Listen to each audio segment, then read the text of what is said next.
Bwana n'imyaka 17 twakamanije ku bwana namuhebe bibiri nyina yamu noneho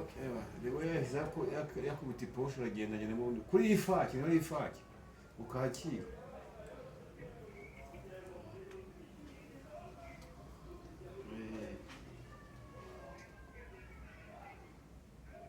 Uya bwatangiye gushyuka buri insinwe urabona bwa busakumwe utangiye kubuntuza uri kwa nkana ihene izine ihene mu ifamu urabona nabwo utangiye kumera cyose kikaza uko cyakabaye irabizana ku manywa ahubwo kandi ndeba byije nanjye bariya bagiye nuko nabatoje ariko wa mugani wabanywa ndazimba mpagurukire bahagurukire ntabwo bakomeye kuzana n'izo ntoki zawe Kanishima nshiramo n'ururabo ese urushyizemo ariko ntuzane ibyo ntoki ntabwo bishoboka ukuntu rurekura andi makuru se nta makuru yo